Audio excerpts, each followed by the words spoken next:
Hello students, मैं हूँ दिव्या पांडे और आज हम डिस्कस करेंगे इंडियन इकोनॉमिक्स ऑफ डेवलपमेंट का चैप्टर सेकंड 5 ईयर प्लान्स। तो चलिए शुरू करते हैं। As we have already discussed the chapter first Indian economy on the eve of independence, in which we discussed how Britishers exploited our economy. So, in this chapter, we will understand what strategy India followed after independence to overcome those problems, like how the low productivity in agriculture and exploitative trade policies that Britishers has made before independence. So, students, let's first understand the meaning of the chapter. 5-year plans in India. As the name suggests, in India, economic plans has been set up for 5 years. But the question is, what is economic planning and what was the need for this plan? What are the different kinds of planning system and what the goals has been set up and what was their achievement? These are some important questions that we need to understand from this chapter. So let's start with our first question. What is economic planning? Basically, economic planning means allocating resources in different development activities according to national priorities. To make you understand this, I will ask a question. Why do schools follow a timetable for whole year? So that the teacher and students can cover whole syllabus and can learn with each other within a specified period of time. In the same way, a country also needs to plan its economy in a way to maximize production from its limited resources. So we can say every plan have some goals and a central authority that takes responsibility to plan economy. Hence, a central authority, that is Planning Commission, has been appointed by the then Prime Minister of India for a comprehensive planning. What is the meaning of comprehensive planning? Which means a plan that includes social sphere as well as economic sphere. By social sphere, I mean to say that the development of social institutions like hospitals, education centers, colleges, that helps in society.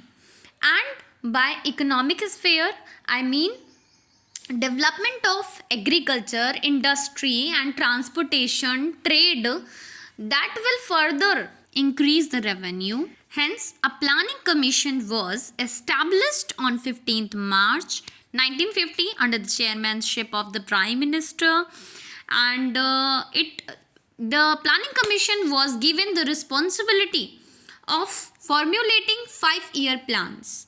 It adopted this model which was pioneered by the Soviet Union at that time, and we know that the Prime Minister of India, Jawaharlal Nehru, liked the principle of socialism.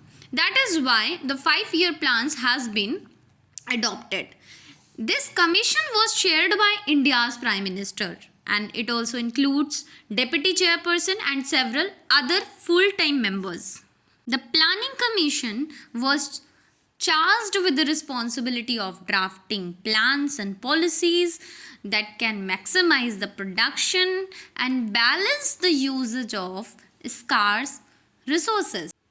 And in this way, the first 5-year plan was introduced in 1951 and the last was in 2012. Between these years, other plans have been also introduced, but here we need to understand that different plans have different goals. The goals was being set up in every 5-year plans, but उन्हें achieve नहीं किया जा रहा था. सारे goals को set करना तो इजी है, बट उन्हें अचीव नहीं कर पा रहे थे. जैसे कि अनएम्प्लॉयमेंट का गोल है, पावर्टी का गोल है कि हमें पावर्टी कम करनी है.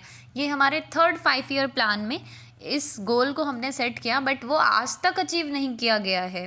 अनएम्प्लॉयमेंट का एग्जाम्पल ले लीजिए, वो एक गोल सेट किया गया बट आज तक उसे अचीव नहीं किया जा सका है. तो कहीं ना कहीं उन गोल्स को अचीव करने के लिए जो प्लानिंग की जा रही थी, जो पॉलिसीज़ बनाई जा रही थी, उसे ठीक तरह से इम्प्लीमेंट नहीं किया जा रहा था. और इसी वजह से प्लानिंग कमीशन की परफॉर्मेंस ठीक नहीं थी। इस वजह से 2015 में 1 जनवरी 2015 को प्लानिंग कमीशन की जगह हमने एक नया आयोग इंट्रोड्यूस किया जिसे नीति आयोग कहते हैं।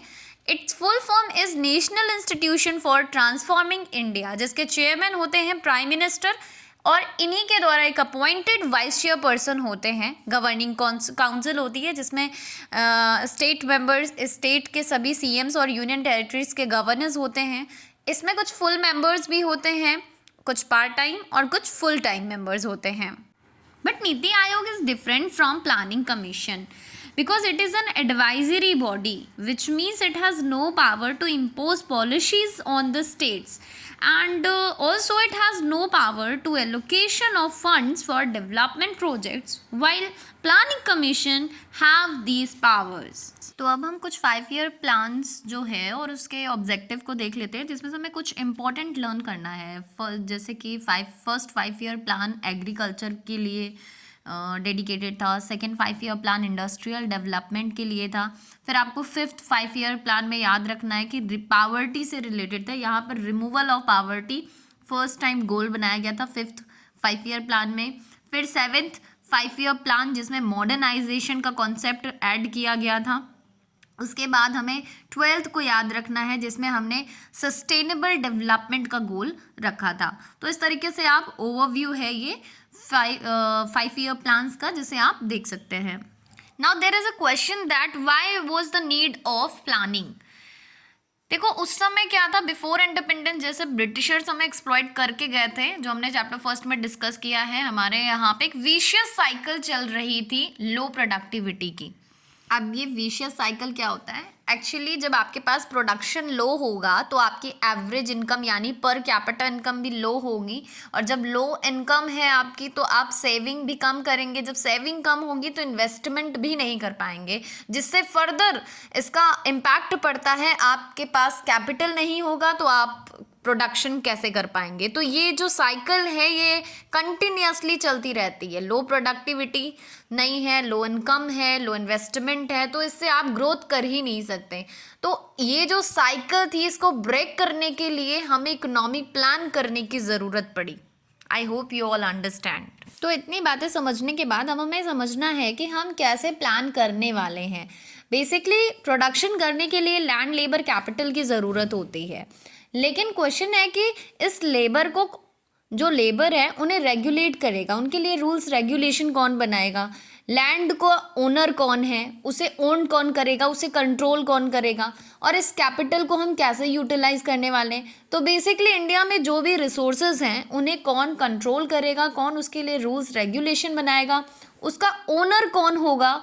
तो इन सब के बेसिस पे, it means on the basis of ownership and control, इन सब के बेसिस पे हमने इकोनॉमिक प्लान करने के लिए 3 तरह के सिस्टम डेवलप किए हैं, सोशलिस्ट इकोनॉमी, कैपिटलिस्ट और मिक्स्ड इकोनॉमी। तो हम एक एक करके पहले समझेंगे सोशलिस्ट और कैपिटलिस्ट के बीच में क्या डिफरेंस है और इसमें क्या क्या प्रॉब्लम आई, जिसकी वजह से हमने एक नया सिस्टम बनाया जिसे मिक्स्ड इकोनॉमी कहते हैं। तो चलो पहले समझते हैं सोशलिस्ट और कैपिटलिस्ट क्या है।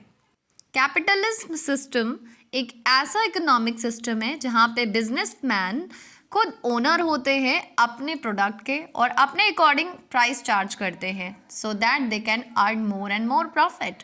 And in this type of economic system government will never interfere, even government provide incentives to the businessman. हम ये कह सकते हैं कि यहाँ पे फ्रीली जो ओनर होता है वो बिजनेसमैन होता है। यहाँ पे इंटरफेरेंस के नाम पे गवर्नमेंट बिल्कुल अपने आप को पीछे कर लेती है, कोई रूल्स रेगुलेशंस नहीं होता है, ये फ्री मार्केट के बेसिस पे काम करता है। यहाँ पे ओनर लॉ ऑफ डिमांड को फॉलो करते हैं। तो इस तरह के सिस्टम को कैपिटलिज्म कहते हैं। यहाँ पर सभी बिजनेसमैन अपने अपने प्रोडक्ट का खुद प्राइस चार्ज करते हैं। Let's understand the socialism. Socialism एक ऐसा इकोनॉमिक सिस्टम है जहाँ पे means of production and property public own करती है। पब्लिक ओन्ड मीन्स कि जो लोग होते हैं, जो सोसाइटी होती है, वो उसे कलेक्टिवली ओन करती है। लैंड, लेबर एंड कैपिटल सबको वो कलेक्टिवली इस पर वर्क करते हैं और जो कुछ भी इससे प्रोड्यूस होता है उसे आपस में शेयर कर लेते हैं। बट यहाँ पे सोसाइटी में सभी को इक्वल मिलना चाहिए, और इक्वल तब मिलेगा जब उनके लिए कोई रूल्स बने होंगे। रूल्स रेगुलेशंस फॉलो कराने के लिए, इक्वलिटी बनाए रखने के लिए गवर्नमेंट रूल्स बनाती है सोशलिज्म इकोनॉमिक सिस्टम में। इस तरह से हम कह सकते हैं कि जो ओनरशिप होता है वो गवर्नमेंट के हाथ में होता है। तो चलिए सबसे पहले जानते हैं कि सोशलिज्म के प्रोज और कॉन्स क्या हैं। जैसे कि मैंने आपको बताया कि सोशलिज्म में जो सोसाइटी होती है वो कलेक्टिवली ओन्ड करती है। कलेक्टिवली ओन कर रही है मतलब कलेक्टिवली प्रोडक्शन हो रहा है, और जो कुछ भी प्रोड्यूस होगा वो सभी लोग इक्वल अमाउंट में शेयर करेंगे, जिससे क्या होगा, इनकम की इक्वलिटी कम होते जाएगी। तो सोशलिज्म में फर्स्ट प्रॉन्स है कि इनकम की जो इनइक्वलिटी है वो धीरे धीरे कम होती है, ऑलमोस्ट सबके पास बराबर अमाउंट में मनी होता है। सोशल स्टेबिलिटी आती है समाज में, इससे लोग, ना कोई रिच होगा ना ही कोई पुअर होगा, तो धीरे धीरे सोसाइटी में स्टेबिलिटी आएगी और जो भी इंफ्रास्ट्रक्चर्स डेवलप किए जा सकेंगे। ग्रेटर राइट्स फॉर वर्कर्स, जो वहाँ की सोसाइटी होती है, जो पब्लिक होते हैं, जो वर्कर्स होते हैं, उनको ज़्यादा से ज़्यादा फ्रीडम दी जाती है, राइट्स देने की कोशिश की जाती है। बट इसके कुछ कॉन्स भी हैं। क्या है वो? डिपेंड्स ऑन कोऑपरेशन, मतलब सभी सोसाइटी के लोग इक्वली कोऑपरेट करेंगे तब जाके ये पॉसिबल है। बट ऐसा क्या रियलिटी में हो सकता है कि समाज के सभी लोग एक साथ मिलके काम करें? कुछ लोग ज़्यादा मेहनत कर रहे हैं तो वो जाहिर सी बात है कि वो ज़्यादा पैसा अर्न करना चाहेंगे। कुछ मेहनत नहीं कर रहा है तब भी उसको उतना ही चीज़ मिल रहा है जितना ज़्यादा मेहनत करने वाले को मिल रहा है। इस तरीके से रियलिटी में ये कॉपरेशन नहीं बन पाता है। गवर्नमेंट में अब्यूज द पावर, रूल्स और रेगुलेशन बनाने के पर्पस से जो गवर्नमेंट है वो पावर का मिसयूज भी कर सकती है।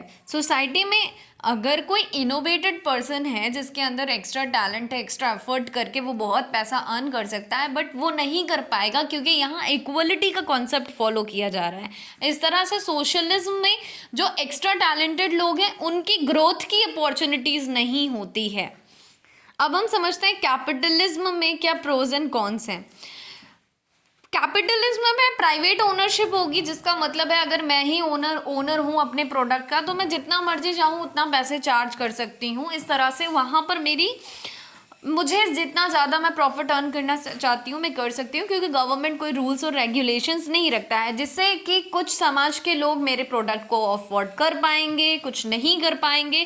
इससे इनइक्वलिटी जो है वो बढ़ती जाती है रिच और पुअर के बीच में। तो कैपिटलिज्म में जो एक्स्ट्रा एफर्ट लगाएगा, जो जितना अच्छा प्रोडक्ट बनाएगा वो उतना ही रिच होते जाता है, और जो लोग काम नहीं करते हैं वो पुअर होते जाते हैं। तो कैपिटलिज्म की जो मेन प्रॉब्लम है वो ये है कि यहाँ रिच और पुअर का गैप इंक्रीज होता है। जो ओनर होता है वो मोनोपोली राइट्स रख लेता है अपने प्रोडक्ट के लिए। ट्रस्ट इश्यूज होता है, धीरे धीरे जो सोसाइटी है वो अलग अलग क्लासेस में डिवाइड हो जाती है, कुछ रिच क्लास, कुछ मिडिल, कुछ लोअर क्लास पीपल। और यहाँ पर बहुत ज़्यादा सोसाइटी के लिए कोई वेलफेयर स्कीम्स या वेलफेयर वर्क नहीं किया जाता है, क्योंकि गवर्नमेंट किसी तरह का इंटरफेयर नहीं करती है। तो हमने देखा कि सोशलिज्म और कैपिटलिज्म दोनों ही ठीक नहीं है एक प्रॉपर इकोनॉमिक ग्रोथ करने के लिए, डेवलपमेंट करने के लिए। इसलिए बेसिकली होता क्या है, जब भी कोई कंट्री न्यूली इंडिपेंडेंट होती है तो वो सोशलिज्म के कॉन्सेप्ट को फॉलो करती है कुछ सालों तक, जैसे कि इंडिया में किया गया। स्टार्टिंग में हमने सोशलिज्म के प्रिंसिपल्स को फॉलो किए, बट आफ्टर 1990 हम धीरे धीरे जब हमने बेसिक इंफ्रास्ट्रक्चर डेवलप कर लिए, देन आफ्टर 1990 हमने धीरे धीरे कैपिटलिज्म की ओर आगे बढ़ना शुरू कर दिया है। तो इस तरह से सोशलिज्म एंड कैपिटलिज्म के दो फीचर्स, अच्छे फीचर्स को अडॉप्ट करते हुए हमने न्यू इकोनॉमिक सिस्टम को अडॉप्ट किया, जिसे मिक्स्ड इकोनॉमी कहते हैं। ये एक ऐसा इकोनॉमिक सिस्टम होता है जहाँ पे कैपिटलिज्म के भी फीचर्स होंगे और सोशलिज्म के भी फीचर्स होंगे। So let's understand what are the features of a mixed economic system. Here we can see the co-survival of public and private sectors both. What does it mean? It means कि यहाँ पे public और private sector दोनों ही capital को own करते हैं, मतलब दोनों मिलकर के ही मार्केट में इन्वेस्ट करते हैं। गवर्नमेंट अपना करती है और गवर्नमेंट का मोस्टली जो इन्वेस्टमेंट होता है वो सोसाइटी के वेलफेयर के लिए होता है, और जो प्राइवेट होते हैं वो मार्केट में अपने अपने ब्रांड को, अपने प्रोडक्ट में प्रॉफिट मैक्सिमाइज करने के लिए इन्वेस्ट करते हैं। तो दोनों को सर्वाइवल होता है, और इन दोनों के लिए जो इकोनॉमी है ये बहुत ही प्लान तरीके से काम करती है। इसलिए दूसरा सेकंड फीचर आता है, इकोनॉमी को प्लान किया जाता है मिक्स्ड इकोनॉमिक सिस्टम में। थर्ड है कि यहाँ पे कंज्यूमर राइट्स को हम मेन अपना ऑब्जेक्टिव मानते हैं कि कंज्यूमर राइट्स का वोलेशन नहीं होना चाहिए, यानी जो प्राइवेट इंडिविजुअल हैं वो किसी भी प्रोडक्ट का इतना प्राइस चार्ज नहीं कर सकते हैं जिससे कंज्यूमर को नुकसान हो। इसलिए कंज्यूमर राइट को ध्यान में रखा जाता है। और साथ ही साथ जो लोग लेबर, प्राइवेट इंडिविजुअल या गवर्नमेंट के यहाँ पे काम कर रहे हैं, तो लेबर को भी उनके वर्क के अकॉर्डिंग वेजेस मिलना चाहिए, इसलिए लेबर राइट्स को भी ध्यान में रखा जाता है। लेबर कंज्यूमर दोनों को ही हम अपना ऑब्जेक्टिव मानकर चलते हैं, और इस तरह से इकोनॉमी प्लान करके प्राइवेट और पब्लिक दोनों मिलके काम करते हैं। इसीलिए इस सिस्टम को हम मिक्स्ड इकोनॉमिक सिस्टम कहते हैं, और इंडिया ने ऐसे ही सिस्टम को फॉलो किया। सिस्टम चूज करने के बाद हमारे पास बात आती है गोल्स सेट करने की, कि किस तरह के गोल्स सेट किए जाएं जिससे हमारी इकोनॉमी ग्रो कर सके। एक्चुअली पहला क्वेश्चन है, why should plans have goals? It means कि किसी भी प्लान को करते समय हमें गोल्स की ज़रूरत क्यों पड़ती है। Let's understand it with the example. Like if you are going somewhere and you don't know where you need to go, what is your destination? आपको पता ही नहीं कि आपका डेस्टिनेशन क्या है, कहाँ जाना चाहिए, तो आप चलते जाएंगे। लेकिन एक बार आपको आपका डेस्टिनेशन पता चल जाए तो आप सही रोड पकड़ते हुए जाएंगे, सही रास्ता चूज करेंगे। अगर आपको लेफ्ट जाना है, आपका डेस्टिनेशन लेफ्ट डायरेक्शन में है तो आप लेफ्ट में जाएंगे, राइट डायरेक्शन में है तो राइट डायरेक्शन में जाएंगे, right. In the same way जो प्लानर्स होते हैं वो भी प्लानिंग करते हैं किसी प्री डिटरमाइंड गोल्स को अचीव करने के लिए, इसलिए गोल्स का होना ज़रूरी है। तभी आपको पता चलेगा कि किस इकोनॉमी के कौन से सेक्टर में क्या डेवलपमेंटल एक्टिविटीज़, क्या स्कीम लानी चाहिए जिससे उस सेक्टर में डेवलपमेंट पॉसिबल होगा। इसीलिए हर प्लान को प्लानर्स जो होते हैं प्लानिंग करते समय गोल्स सेट करते हैं। आप लोग भी जब भी स्टडी करते हो तो एक टाइम टेबल बनाते हो, प्रॉपर सब्जेक्ट का नाम लिखते हो, टॉपिक लिखते हो, देन यू रिवाइज दैट। तो इस तरीके से प्लानिंग की जाती है, और बिना गोल्स के प्लानिंग पॉसिबल ही नहीं है ना।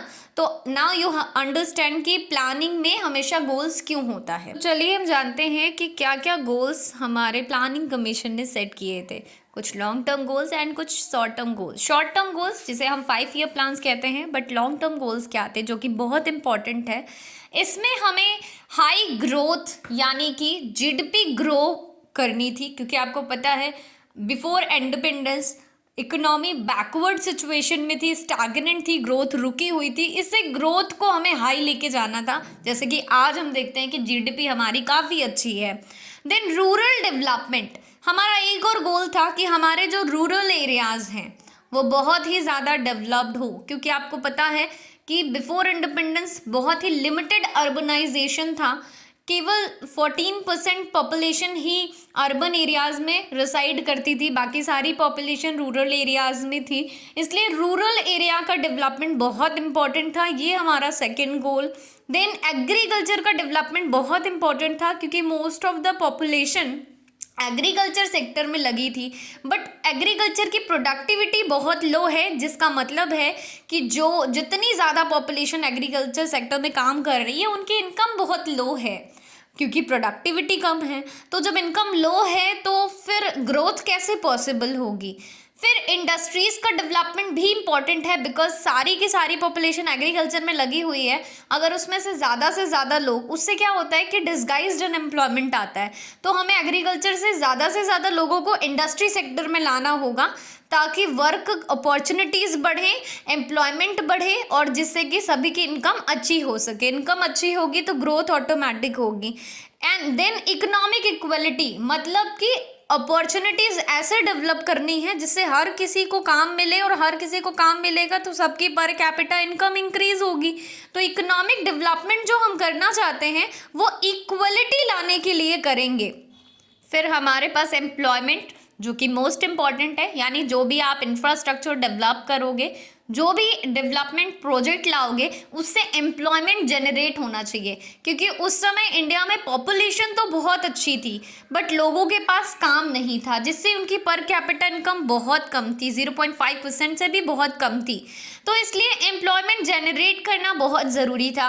और क्योंकि जब एम्प्लॉयमेंट जनरेट करेंगे, पावर उनके पास पर कैपिटा इनकम अच्छी होगी, उनके पास पैसे आएंगे, तो देश की जो पावर्टी थी, जो गरीबता थी उस समय, वो रेड्यूस हो जाएगी। इसलिए पावर्टी रिडक्शन भी हमारा एक गोल था, लॉन्ग टर्म गोल, जिसे हम रिड्यूस करना चाहते थे। हालांकि इन सारे ग्रोथ को हम अभी तक प्रॉपरली अचीव नहीं कर पाए हैं। इसी कारण से प्लानिंग कमीशन के गोल्स तो बहुत अच्छे थे, लेकिन उनकी प्रोजेक्ट इम्प्लीमेंट करते समय वो इतने अच्छे से वर्क नहीं कर रहे थे। इसलिए प्लानिंग कमीशन की जगह हमने एक न्यू आयोग स्टैब्लिश किया, जिसके बारे में मैंने पहले ही डिस्कस किया है।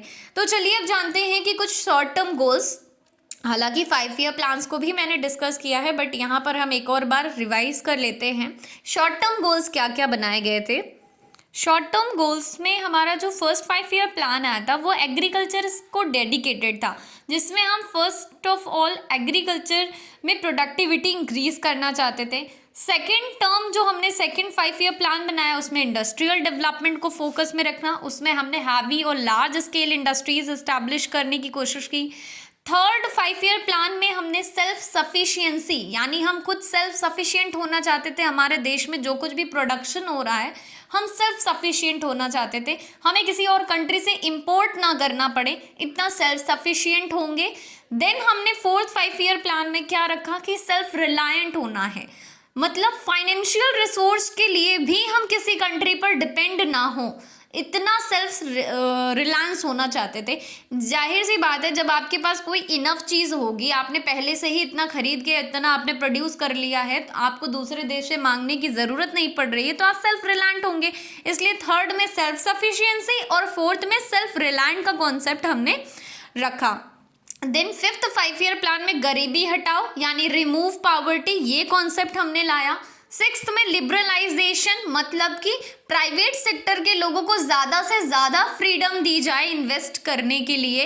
फिर मॉडर्नाइजेशन का कॉन्सेप्ट, यानी कि मशीन बेस्ड वर्क करना चाहिए ताकि प्रोडक्टिविटी बहुत अच्छी हो सके।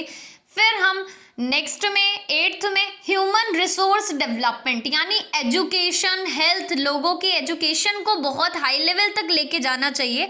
इस तरीके के कॉन्सेप्ट को हम शॉर्ट टर्म गोल्स में रखते थे एक एक 5 ईयर प्लान में, जिसे हमने अच्छे से समझना है तो इसे डीपली स्टडी करना होगा, but this is not the part of your syllabus, so I'm not explaining the whole 5 year plan. Just we have to understand the objective of every 5 year plans, that's it. Now let's understand what were the achievement of the goals. इतना सारा हमने बना तो लिया, पर क्या उसे हम अचीव कर पा रहे थे। जैसे कि नेशनल इनकम हमारा गोल था कि वो इंक्रीज़ होना चाहिए। बिफोर इंडिपेंडेंस ये जस्ट 0.5% पर एनम था, but at the end of 7th plan ये 5.8% इंक्रीज हो गया, which was good result. Second, agriculture में हमने कुछ चेंजेस लाए, हमने टेक्नोलॉजी का यूज़ किया, लैंड रिफॉर्म्स लाए, which I will discuss in chapter 3rd, so here I can't explain. But result क्या था, ग्रीन रेवोल्यूशन और फूड इंक्रीज हुआ, फूड प्रोडक्शन अच्छा हुआ, जिससे कि सेल्फ सफिशिएंसी का गोल भी हमने अचीव किया। Third was growth and diversification of industry. मैंने बताया था कि हमारा सेकेंड 5 ईयर प्लान इंडस्ट्री को डेडिकेटेड था, जहाँ पे हमने नई iron, steel, machinery based chemical industries establish की, जिससे कि 1990 आते आते इंडिया पूरे वर्ल्ड में एक इमर्जिंग इंडस्ट्रियल कंट्री के तौर पे रिकग्नाइज की जाने लगी। तो ये सारे गोल्स हमने कुछ अचीव किए हैं, जो कि बहुत अच्छा है। फिर हमने देखा कि इकोनॉमिक इंफ्रास्ट्रक्चर भी हमने अच्छा डेवलप किया। ट्रांसपोर्टेशन सिस्टम जैसे रेलवेज, आपको पता है एशिया में आज लार्जेस्ट नेटवर्क है, वर्ल्ड में सेकेंड लार्जेस्ट है। कम्युनिकेशन सिस्टम्स हमने अच्छे डेवलप किए, हमने खुद की सैटेलाइट्स लॉन्च करना स्टार्ट कर दिया है। इरिगेशन और पावर जनरेशन कैपेसिटी आज हमने बहुत अच्छी बनाई है।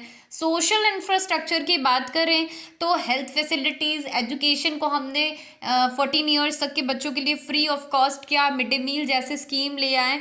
तो इस तरह से देखा गया कि लिटरेसी रेट जो कि बिफोर इंडिपेंडेंस 16% अमंग मेन का 16% से भी लेस थी, and among women it was less than 7%। तो हमने कहा कि लिटरेसी रेट भी आज वो इंक्रीज होकर के 60 to 70% हो रही है। और लाइफ एक्सपेक्टेंसी की बात करें तो एवरेज लाइफ जो बिफोर इंडिपेंडेंस लोगों की 33 ईयर्स होती थी, आज वो 60 to 70 ईयर्स हो चुकी है। तो कहीं ना कहीं सोसाइटी में भी हमने हेल्थ फैसिलिटीज़ पर भी इम्प्रूवमेंट देखा, एजुकेशन फैसिलिटीज़ पर भी इम्प्रूवमेंट देखा, इकोनॉमिक इंफ्रास्ट्रक्चर भी आज हमारे यहाँ अच्छे हो गए हैं। इंटरनेशनल ट्रेड, जो लोगों से जो हमारा ट्रेड था, अदर कंट्रीज से जो हमारा ट्रेड था, after before independence India was importer of finished goods. आपने चैप्टर फर्स्ट में पढ़ा था कि हम फिनिश्ड गुड्स को प्रोड्यूस कर फिनिश्ड गुड्स को इम्पोर्ट करते थे और रॉ मटेरियल्स एक्सपोर्ट करते थे। बट आफ्टर इंडिपेंडेंस जब हमने इकोनॉमी प्लान करी, हमने पॉलिसीज अच्छी ले आए, तो हमारे ट्रेड पॉलिसीज में भी चेंजेस आए, जिसकी वजह से India became exporter of finished goods. Again दोबारा हमने फिनिश्ड गुड्स को एक्सपोर्ट करना स्टार्ट कर दिया और हम केवल कैपिटल गुड्स को ही इंपोर्ट करते थे, जो हमारे यहाँ लार्ज स्केल इंडस्ट्रीज के लिए इम्पोर्टेंट थी। तो इस तरीके से हमने जो भी गोल सेट किए उसमें से मैक्सिमम चीज़ों को अचीव किया। बट कुछ गोल्स ऐसे भी थे जिन्हें अभी तक अचीव नहीं किया गया, जैसे कि एम्प्लॉयमेंट की प्रॉब्लम है, पावर्टी रिडक्शन है, फिर सस्टेनेबल डेवलपमेंट है, लिबरलाइजेशन है। इन सारे गोल्स को अभी तक हम अचीव नहीं कर पाए हैं। पॉपुलेशन को भी हमें मैनेज करना होगा। हमारे एजुकेशन और लिटरेसी रेट आज भी बहुत अच्छी नहीं है, लाइफ एक्सपेक्टेंसी आज भी बहुत अच्छी नहीं है। तो इन जगहों पे अभी भी हमें वर्क करने की ज़रूरत है। In this way, we have come to the end of this chapter. I tried to explain all the topics in this short video. If you like my work, if you find it worthy, so please keep it watch and share with your friends. Thanks for watching.